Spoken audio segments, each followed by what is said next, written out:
Hello and namaste everyone. Welcome to lecture 25 of this NPTEL course on stochastic approximation.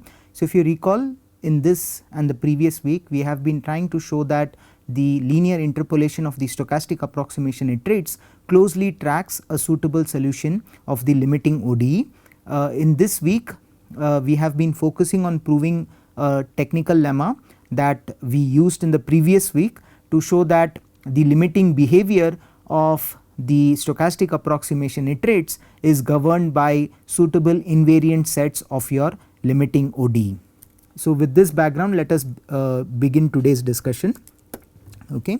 So recall that we have been trying to prove this lemma, that is, suppose we have a stochastic approximation algorithm given by the update rule xn plus 1 equals xn plus alpha n times h of xn plus mn plus 1. Recall that this refers to the noisy estimate of h of xn, right, and suppose that the assumptions a1 to a4 hold, then almost surely for any capital T greater than 0, if you look at the linear interpolation of your xn's and the solution of your limiting ODE which starts at x bar of s at time s, and if you look at the distance between these two trajectories for the time window between s and s plus t and then take s to infinity, then our claim is that this quantity goes to 0 as n tends to infinity, right, and we have proved bits and pieces of this result in the previous two lectures. We will continue that discussion and try to finish off this proof in today's class, right, and let us quickly recall what we have done so far. Right. So you see that there is s tending to infinity. To begin with, let us presume that s takes the special value of Tn. Recall that Tn equals alpha 0 plus alpha 1 plus dot dot dot plus alpha n minus 1. Is this okay? So basically this is your sum of these step sizes, right, and then what we had done last time was to compare the distance between x bar t n plus m for some m greater than equal to 0, right, and we wanted to compare this x bar t n plus m with x t n t n plus m. So x t n t n plus m is basically the solution trajectory of your limiting ODE which at time t n passes through x bar of t n, which is basically your xn. Right. So this is the limiting ODE which at time Tn passes through xn, and we wanted to compare the distance between these two trajectories. In our previous class we showed that the distance between them is upper bounded by 3 quantities, where the third quantity is basically basically comes from your noise term or the cumulative noise part, and this is the norm of zeta n plus m minus zeta n. Right. So here we work with the Euclidean norm, and since we are throughout working with the same norm, I am not emphasizing by putting 2 over here, right. The second term over here is basically the integral from Tn to Tn plus m of the distance between x Tn t minus x Tn square bracket t, right, the norm of this times dt. So the way to interpret this is that this is the error that occurs due to discretization. Let me elaborate. The first thing to note here is that this corresponds to the solution trajectory that at time Tn passes through xn. This also corresponds to the this also corresponds to the same solution trajectory but evaluated at some different point in time. In particular, your square bracket t is max of tk such that tk is less than equal to t. Is this okay? So it basically is the largest tk type time instance which is less than equal to t, right, and your in plus 1 m is the sum from k equals 0 to m minus 1 alpha n plus k times the distance between h evaluated at x bar t n plus k and h evaluated at x t n t n plus k, right. So if you look at this expression and if you look at the left hand side over here, I hope you agree that they are of a similar nature in that they compare the value of x bar to the value of xtn at the same time instance. Of course at I n plus 1m there is an additional h, but we will soon see how to get rid of this h and express this error directly in terms of the difference between x bar t n plus k and x t n t n plus k, right. And in our previous class we have already shown that the third term, that is I n plus 1 raised to round bracket 3, right, which is which concerns your noise term, right. If you look at the supremum of k greater than 0 of zeta n plus k minus zeta n, there should be zeta n over here, okay. So this distance actually goes to 0 almost surely. So in some sense it tells us that the third term is negligible asymptotically, and in today's class we will therefore focus on the first two terms. To begin with, let us look at the first term, right, which is given over here, right. Now what we will do is we will make use of the fact that your function L is Lipschitz continuous to show that, or to use the fact that h of x minus h of y is less than equal to L times x minus y. So we will use this fact which comes from your A1 assumption to conclude that this distance is upper bounded by L times this distance, right. So we now have an expression which mirrors the expression that we have over here, except the fact that the arguments to x bar and xtn are different. To begin with we had tn plus m, whereas here we have tn plus k. However, notice that these terms are of a similar nature, and later on we will see that whenever we have such expressions we can invoke your Gronwall inequality to obtain some bounds on your distance between x bar tn plus m and x tn tn plus m, right. So for the time being this is the intermediate bound on I n plus m m1 that we are going to work with. So now we move our attention to I n plus m 2, okay. So recall that the expression for I n plus m 2 is basically the integral from tn to tn plus m, the norm of the distance between x tn t and x tn square bracket t. So observe that in I n plus m 1 we compare the linear interpolation of the stochastic approximation iterates with the solution trajectory of your limiting ODE. However, in I n plus m 2 notice that both terms concern the solution trajectory of your limiting ODE itself, right. So now what we are going to do is we are first going to come up with a decomposition of this integral, that is here the integral starts from tn and goes all the way up till tn plus m. So what we are going to do is we are going to break this integral so that the integral now goes from tn to tn plus 1, then tn plus 1 to tn plus 2 and so on, and we will end up with something like this over here. So notice that I have just broken down the integral, and when k equals 0 you have tn to tn plus 1, when k equals 1 you have tn plus 1 to tn plus 2 and so on, right. Now when your little t belongs to tn plus k to tn plus k plus 1, right, one can see that the square bracket t expression that we have over here translates to tn plus k, right, and hence wherever I had square bracket t I have replaced it with tn plus k for the case where t lies between tn plus k to tn plus k plus 1. So that is why I end up with this expression, right, and again I can use I can use your Lipschitz continuity of h to conclude that this norm over here is upper bounded by L times the distance between the inputs to h. So in this case the input to h is xtn of t and xtn tn plus k. So we have something like this over here, and hence this expression over here is upper bounded by what we have over here. Is this okay? So now in the rest of the discussion what we are going to show is that because of your assumption A4, right, this expression is upper bounded by some constant times alpha n plus k, right, and on top of that the distance between tn plus k plus 1 and tn plus k is again alpha n plus k. So together we will see that this term over here is upper bounded by some constant times alpha n plus k square, right. So because we have this square of the step size over here, and if you recall in our assumption A2 we had presumed that your step sizes were square summable, right. So we will use that fact along with the fact that this expression is upper bounded by alpha n plus k square, right. We will use these two facts to show that this whole expression goes to 0, right. Now let me formalize this, right.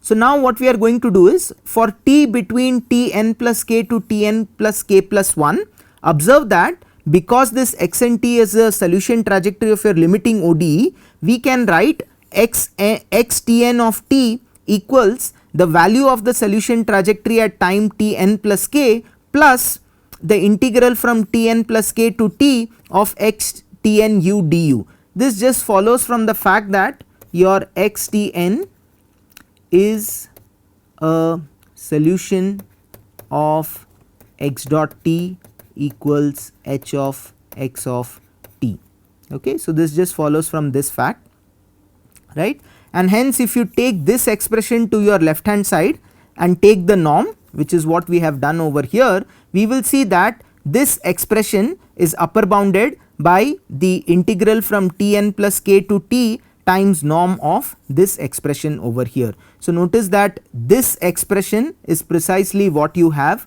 over here, right. And in the rest of the discussion what we are going to show is that because of your assumption A4, okay, this expression is almost surely bounded by a constant, and hence this whole integral is upper bounded by a constant times alpha n plus k. Let us see how we do that, okay. So as I said, we are going to derive a bound on this, and for the time being we are going to presume that this t lies between s to s plus t plus 1, right. Whatever be your s, we are going to look at a window of size t plus 1 within which we will try to get a bound of this. Now notice that there is a plus 1 here, bear with me for a few minutes, I will soon explain why we require this plus 1 over here. At this point we are going to just try and bound this expression for t which lies within this window, which is slightly larger than what we require. So in our result we require that the window be of size capital T, but here we are working with a window of size capital T plus 1, right, and you will soon see why I am saying that. Now for any x, I hope you agree that by a simple triangle inequality the norm of h of x is upper bounded by the norm of h of x minus h of 0 plus the norm of h of 0, right. Now what I have basically done is I have added and subtracted h of 0 and then invoked triangle inequality, and hence we end up with the norm of this plus the norm of this expression. Now this expression is a constant with respect to x, so we will not worry about this, whereas by invoking the Lipschitz continuity of h, one can conclude that this expression is upper bounded by L times norm of x, right. So if we now substitute this special value of xs of t in place of x, one can now conclude that the norm of h xs of t is upper bounded by L times, which is what we have over here, times norm of xs of t plus norm of h of 0, right. So recall our goal is to show that these expressions, whatever be your value of s and t, are upper bounded by some constants, right. So towards showing that, what we are going to do is we are now going to try and obtain a bound on xs of t, norm of xs of t, right. Now let us recall what is xs of t. It is the solution to your limiting ODE that passes through x bar of s at time s. So by using that fact, one can see that xs of t equals x bar of s plus the integral from s to t h xs of u du. This just follows from the fact that your xs of t is actually a solution of your limiting ODE which at time s passes through x bar of s.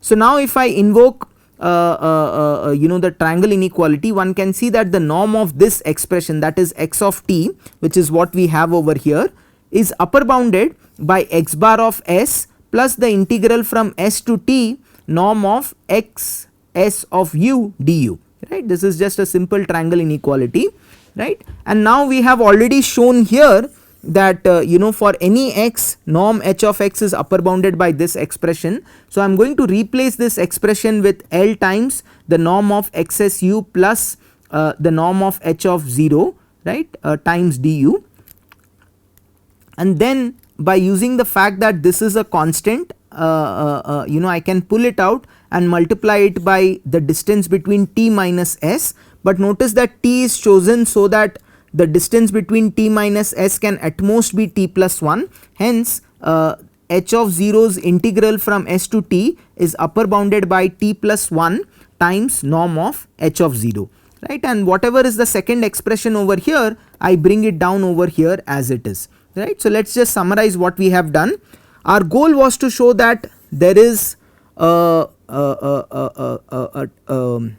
this quantity is uniformly bounded for s and t, right. And in order to do that, we first made use of the Lipschitz continuity of h to show that this norm holds, right. And then what we have shown is that because you have norm xs of t, we have now shown that xs of t is upper bounded by some expression like this plus L times the integral of some expression. Now notice that the expression on the left here and the expression that we have over here, they are of the same nature, right. Whenever we have an implicit relation of this form, in your mind the Gronwall inequality should start ringing. This is the kind of inequality where Gronwall inequality can be, this is the kind of relation where Gronwall inequality can be used to get an explicit upper bound on the expression on the left hand side. So we will soon see how we can do that, right. So we use Gronwall inequality and show that your x of t's norm is actually upper bounded by this constant which did not depend on t times e raised to L times, so the L actually comes from here, right, times the distance between t and s. But the distance between t and s is again upper bounded by t plus 1, I should emphasize that over here, right.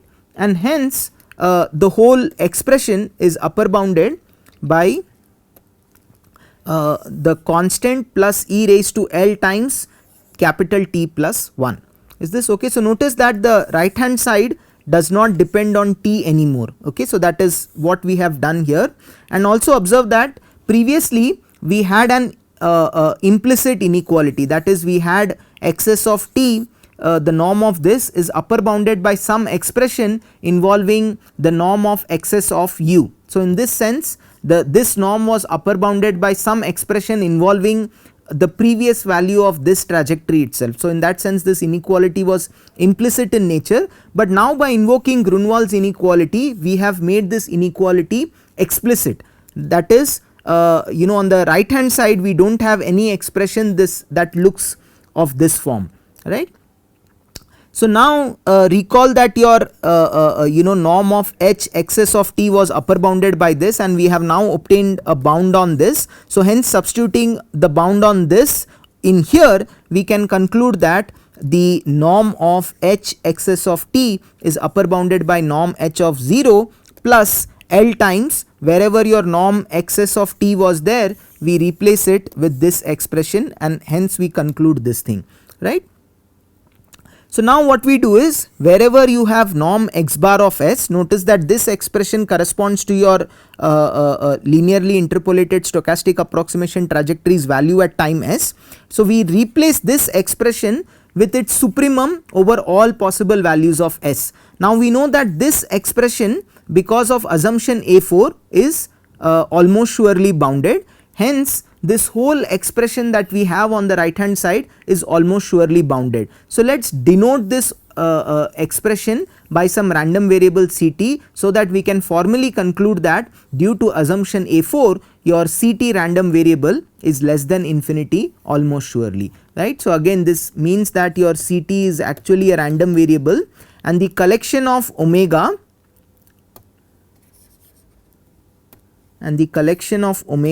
such that your Ct omega is less than infinity, okay, this has probability equals 1, okay. So this follows because of our assumption that in A4 your stochastic approximation iterates are almost surely bounded, which implies that this expression over here is also almost surely bounded, right. Okay, so let us summarize what we have done so far. We did a lot of algebra, but at the end of the day what we have shown is that there exists some constant, right, which is almost I should not say constant, this is like on every sample path this is a constant, right, but on different sample paths the value of this constant could be different, right. And what we have shown is that for every sample path this expression, which depends on s and t, right, is upper bounded by a quantity which does not depend on little s and little t. So this quantity uniformly upper bounds this expression over here for different values of s and t, right. So this constant we can invoke now to obtain a bound on the norm between x t n t and x t n t n plus k. So recall that the distance between them we had earlier shown is upper bounded by some expression like this, right, and our goal was to show that this expression is upper bounded by some constant times alpha n plus k. So let us see how we can do that.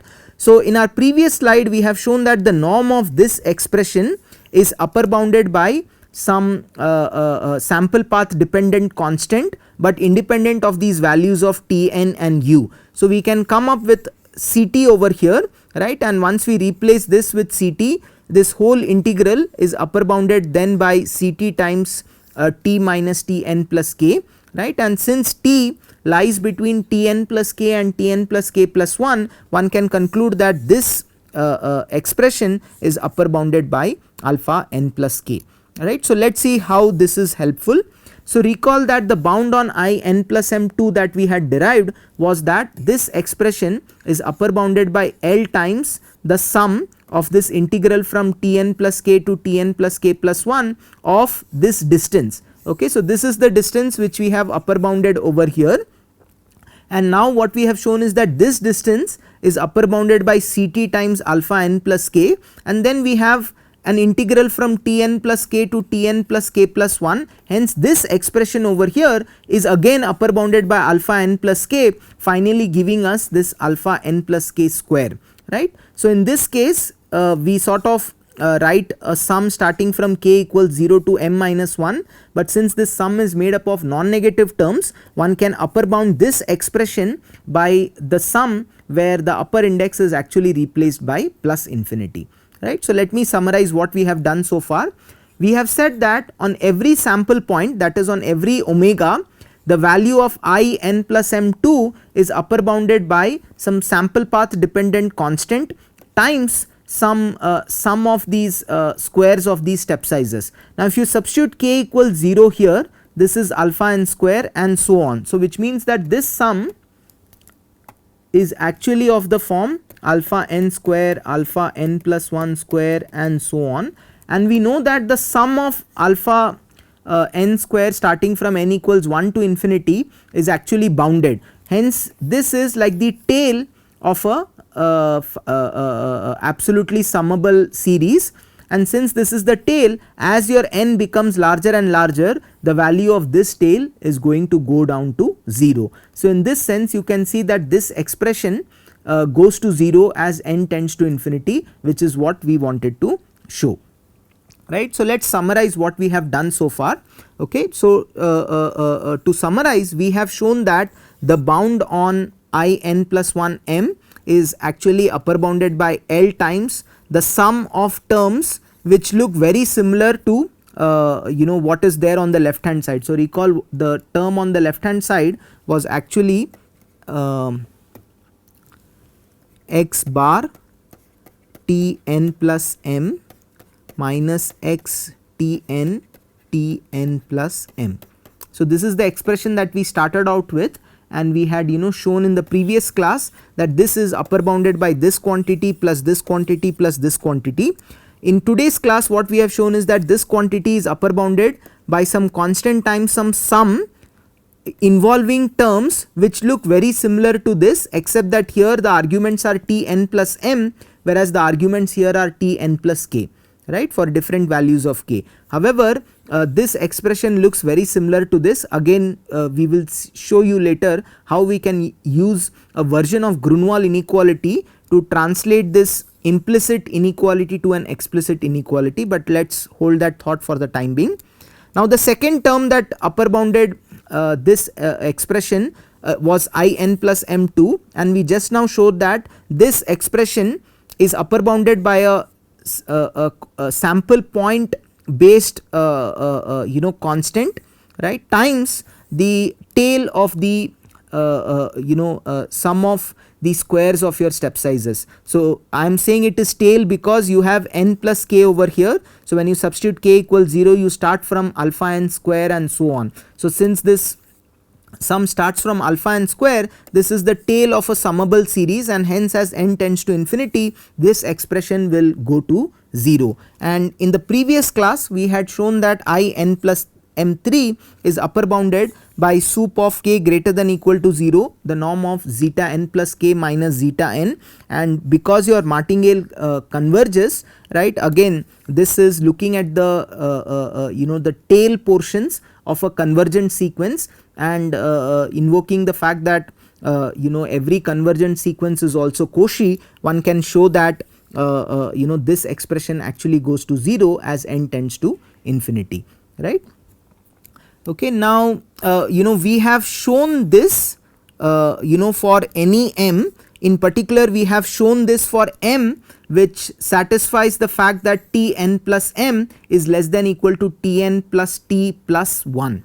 Is this okay? So now I will try to justify why we need this plus 1, right. So why we need this plus 1 is that eventually our discussion has to involve what happens between x bar t and x t n t, right, where t can be some arbitrary value, okay, between t can be some arbitrary value between Tn and Tn plus capital T, okay. So this is what we require in our result, okay, this is what we need to do in our result, right. And in order to do that, what we are going to do is we are going to make use of the distance between x bar Tn plus m and x Tn plus m, right. And what we are going to do is we are going to identify some values of m so that t is close to these Tn plus m's. I will soon show how to do that, right. And sometimes what will happen is that the closest Tn plus m may be above t as well,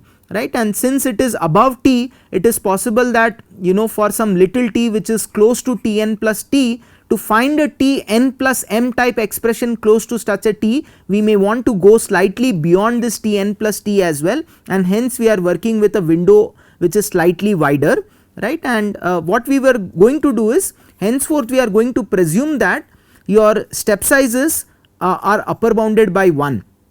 For example, a step size of the form alpha n equals 1 over n plus 1 or 1 over n plus 1 raised to 3 over 4 and so on. So these kind of step sizes, one can see that they are all always upper bounded by 1, right. And even if it is not upper bounded by 1, if it is upper bounded by some constant, then we just have to replace that constant over here. So in that sense this is not such a big assumption. So let us presume that the supremum of the step sizes is less than 1, which implies that there exists a mn star such that Tn plus mn star is between Tn plus t and Tn plus t plus 1. So as I said, for little t's which are very close to Tn plus t, we want to come up with an a time index which is of the form Tn plus k, right. And this supremum of the step sizes being upper bounded by 1 ensures that one can find a mn star which depends on t, capital T, right, such that Tn plus t and Tn plus t plus 1 upper bound this, right. So this is easy to see from the fact that the distance between Tn plus t and Tn plus t plus 1 is 1, right, and your step sizes are upper bounded by 1, and hence if you sort of keep looking at indices of this form, they can at most increase by 1. So if you have two time instances which are one distance apart, there has to be some Tn plus k sitting between them, and the k that sits between them is what we refer to as mn star over here. Okay. So now let us sort of condense what we have shown so far. If we let zk be the distance between your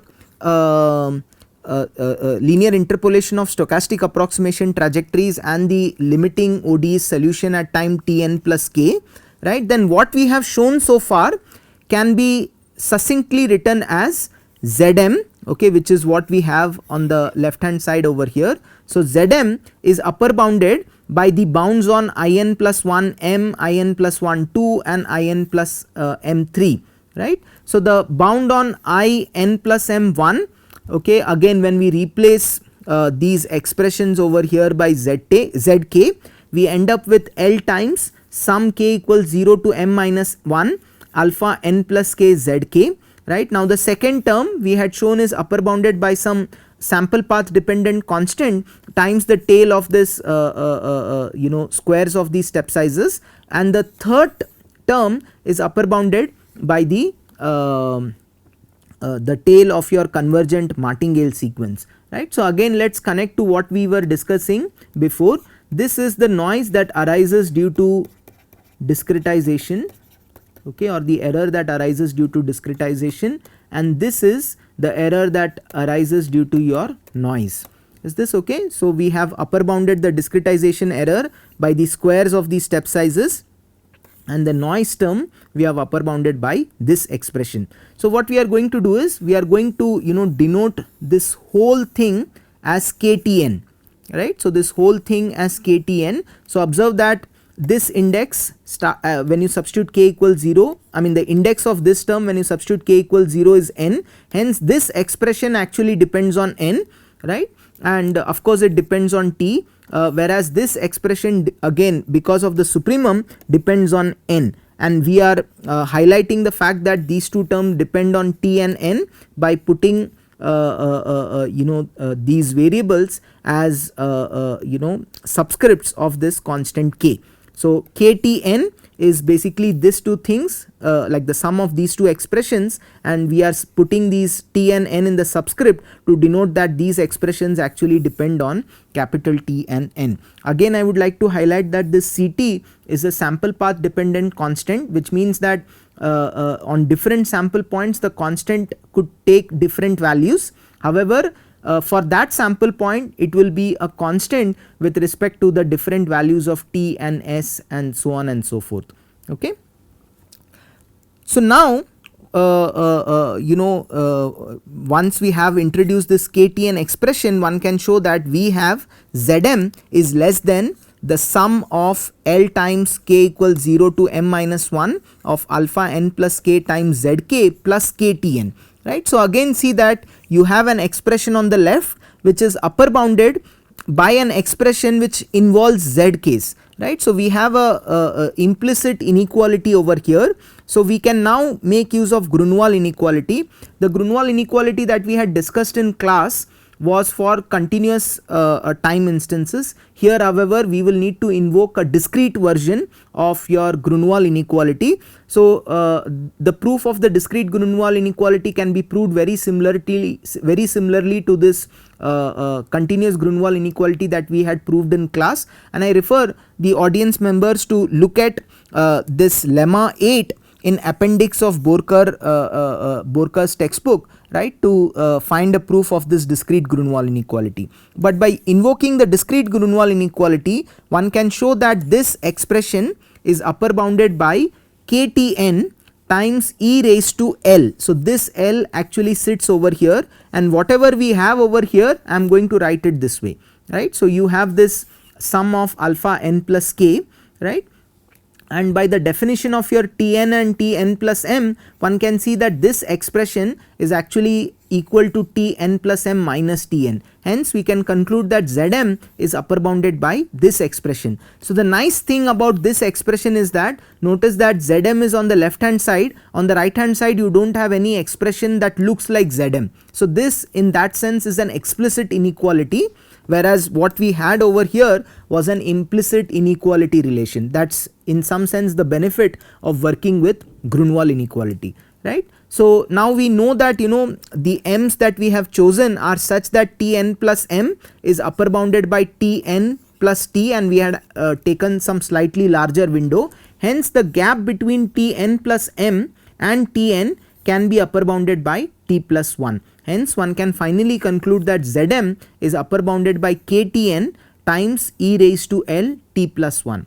So let's pause here for a second and ponder what we have derived. So if you fix t, that is the length of your window, then this expression will be a constant. This expression also is a constant with respect to m, but as n tends to infinity, this expression goes to 0. Okay, so that is the nice thing that we have shown over here, and we can finally conclude that because this expression over here does not depend on m, hence we can take the supremum of Zm where m goes from 0 to mn star, right, because we need to ensure that this Tn plus m is upper bounded by Tn plus t plus 1, hence we need this mn star over here. So we can conclude that the supremum of the Zm's is upper bounded by this expression over here. Is this okay? So let's recall what is this Zm. So what we have managed to show is that sup of norm of x bar Tn plus m minus x Tn plus m, where 0 less than m less than mn star, this expression is upper bounded by Ktn times e raised to L t plus 1. This is what we have managed to show, right. So in other words, we have managed to show that the distance between the value of your stochastic approximation trajectory at time instance Tn plus m and the value of your limiting ODE solution trajectory at time Tn plus m for any m that lies between 0 and mn star is actually upper bounded by Ktn times e raised to L t plus 1, right. So this is what we have managed to show. However, in the result, what we need to show is we need to compare the distance between x bar t and xtn t. Okay, now that is again a bit of algebra, but that is not very hard, and I will quickly show how to do that. Okay, so let's consider some arbitrary value of t, right, and as I told you, whenever we have an arbitrary value of t, we have to in some sense identify some time instances of this Tn form which upper and lower bound it. Okay, so so without loss of generality, let's say we want to work with this t. So Tn less than t less than Tn plus capital T. So this is the t that we want to work in the result, right. Now for any t, my claim is that you can find a m which is between 0 and mn star, right, such that t lies between in fact I should say less than equal to mn star minus 1, okay, such that so let me just make sure mn star's definition is correct. So mn star, yeah, mn star actually goes beyond Tn plus t, very good. Okay, so my claim is that there exists m between 0 and mn star minus 1, so that if t lies within this window, right, then t will lie between Tn plus m and Tn plus m plus 1. Okay, so this is something very straightforward and you can check it on your own, right. So now for this arbitrary value of t, the goal now is to compare the value of x bar of t with xtn of t. Okay, so far we have compared the value of x bar and xtn at these special time instances. Now we are trying to generalize it to any t between Tn and Tn plus t. So for that we first identify this window Tn plus m and Tn plus m plus 1, right. So for such a t, right, because we are working with linear interpolation, one can show that x bar of t can be expressed as a convex combination of the values of x bar at Tn plus m and Tn plus m plus 1. So that convex combination we are expressing in the following way, that is x bar of t is lambda times x bar of Tn plus m plus 1 minus lambda times x bar of Tn plus m plus 1 for some lambda between 0 and 1. Okay, so I should emphasize that this is not 0 to t, rather this is 0 to 1. Okay, so fact that lambda is between 0 to 1 makes this a convex combination, and as I said, since you are working with linear interpolations and t lies between this, such a relation is obvious, right. And now let's compare the distance between x bar t and x t and t, right. So now x bar of t has this expression, so I am just writing this as x bar t n plus m times lambda 1 minus lambda times x bar t n plus m, right. And since lambda plus 1 minus lambda is 1, I can express your x t n t as lambda times x t n t plus 1 minus lambda times x t n t, right. So notice that lambda plus 1 minus lambda is 1 and these two expressions are one and the same, hence they should add up to give you this x t n t, right. So wherever there was x t and t, I wrote it in this form, and this x bar t I wrote it in this form by invoking the fact that your x bar is obtained by linear interpolation, and hence a simple triangle inequality shows that this distance is upper bounded by lambda times x bar t n plus m minus x t n t plus 1 minus lambda times x bar t n plus m plus 1 minus x t n t, right. So now one can ask, can we directly upper bound these expressions? Notice that in our calculation that we have done so far, we do not have a bound on this expression. Specifically we have a bound on this expression only when t is of the form t n plus m, right. And similarly here t is of the form t n plus m plus 1. However, this is some generic value of t which lies between this. So the next question that we have to handle is how do we get t n plus m here and t n plus m plus 1 over here, but that is straightforward because this is the solution trajectory of your limiting ODE. We know that x t and t is the sum of the value of your solution trajectory at t n plus m plus the integral from t n plus m to t h of t x t n u du, right. So this just follows from the fact that this is a solution trajectory of your limiting ODE, right. So I can write it this way, and similarly this expression over here, right, I can say that the value at x t n t n plus m plus 1 is the value at time t plus this integral, right. And since you know, I mean, so let me see if I can write somewhere here. So what I am saying is x t n t n plus m plus 1 is equal to x t n t plus integral t to t n plus m plus 1 h x s of u du. Okay. So we can write such a relation like this, okay, and we have x t and t over here, right. So wherever we have x t and t, I am going to take this expression and subtract it from this expression and substitute it back over here, and that is exactly what I have done. Is this okay? So now notice that this expression is something that we can bound. Similarly this expression is something that we can bound, right. And we have separately shown that this expression is upper bounded by Ct times the distance between t to t n plus m, and since the distance between t to t n plus m is upper bounded by alpha n plus m, right. And similarly this expression is also upper bounded by alpha n plus m, and this is upper bounded by Ct, right. And lambda and 1 minus lambda add up to 1. One can show that the norm of this expression and the norm of this expression is actually upper bounded by Ct times alpha n plus m, right. And alpha n plus m is upper bounded by the supremum of alpha n plus k from k going to 0. So in this sense this expression now no longer depends on m, and whatever we had before, right, these two expressions, these are your zm's, and you know, zm and zm plus 1, and these expressions will be upper bounded by your supremum of zm where m lies between 0 to mn star. So in this sense both these expressions now no longer depend on your m, right, and hence they upper bound the distance between x bar t and x t and t for any t that lies between t n and t n plus t. Okay, so that is what I have written over here, that the norm of x bar t minus xt and t for t lying between tn and tn plus t. So here I should make it tn over here, tn plus t over here, because this is what was needed in the result, right. So this upper bound,